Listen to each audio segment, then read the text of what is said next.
Bonjour tout le monde. Je voulais de manière spontanée faire une petite intervention après l'émission qui concernait la commission politique euh, qui va gérer les aspects politiques notamment sur le dialogue national par Bozanga, sinon le collègue Bozanga qui est à l'ENS. J'avais quelques difficultés. Moi je suis psychologue.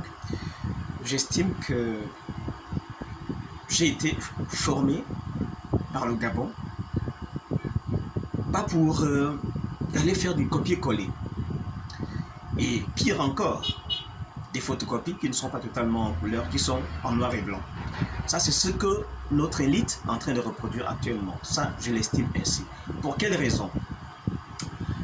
Je vois mes aînés, des universitaires, des éminents, des Africains, des Bantous, à qui on pose la question de la gouvernance de leur État, qui n'ont même pas le réflexe de problématiser la situation, qui portent des titres, maître ça, maître de conférence, professeur, tout ceci et tout cela, qui n'ont même pas le souci de problématiser la situation.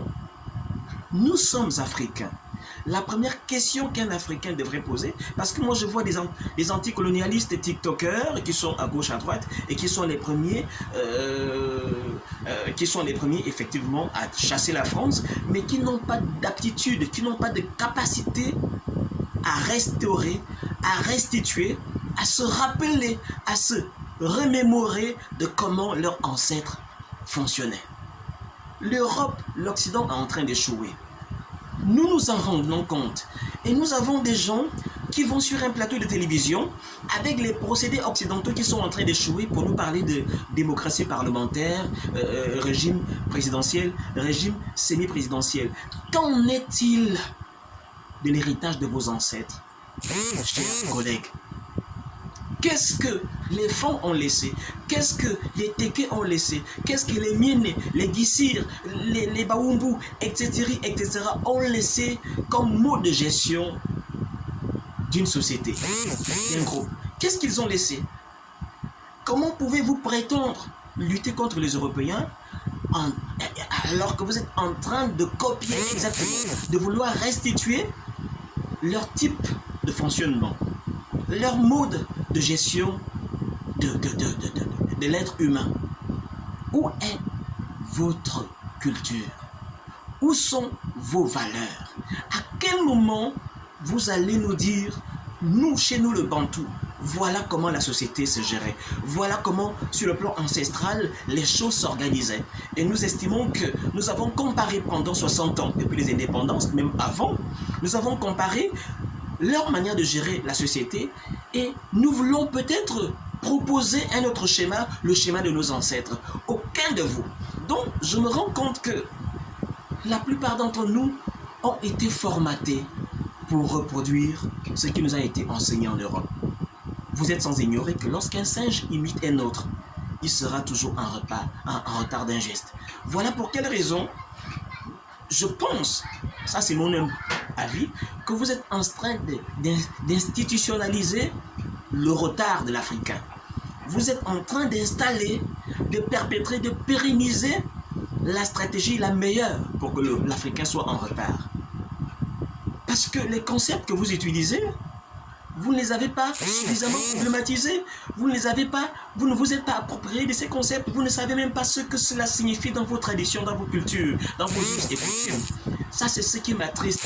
Et les Européens se sont arrangés de nous donner un registre d'estime de soi qui consiste à l'attribution des titres à gauche à droite, titre de ça, titre, tel ou tel titre à gauche à droite au continent africain, sachant que aucun Africain, même les intellectuels, même les défenseurs de nos traditions, aucun ne veut revaloriser, redynamiser, restaurer nos cultures. Donc je dis qu'on est là dans une filiation de type traumatique. On est même là dans une filiation dramatique. Des gens qui ont envie de ressembler à ceux qui le refusent. Voilà pourquoi je suis en train de forger le concept d'ancestralogie. C'est une génération qui se trouve perdue, qui se trouve tiraillée entre un passé tout à fait élogieux et un présent qui les contraint à s'adapter. Et des gens qui refusent à s'assumer. Voilà pourquoi je disais, lorsque j'ai été formé par le Gabon, ce n'est pas pour dire « je pense dont je participe ». Non, je pense dont je suis. Qu'est-ce que vous êtes, intellectuel gabonais?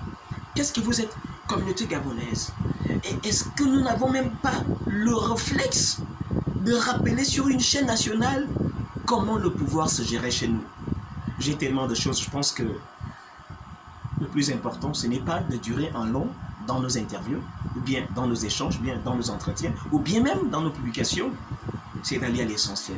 Je crois que l'essentiel pour le CTRI, pour des gens qui veulent restaurer leurs valeurs, dans le concert des nations, dans ce village planétaire où chacun doit prioriser ses valeurs ancestrales, ses valeurs culturelles, le premier réflexe aurait été pour nous de faire un exposé de la manière dont le pouvoir se gère dans les différentes ethnies et communautés gabonaises. Et de dire, est-ce que nos aïeux, nos ancêtres ont échoué?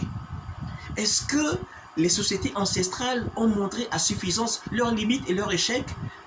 À partir de là, nous pouvons prendre ce qui vient d'ailleurs. Voilà l'approche, pour moi, la plus adaptée.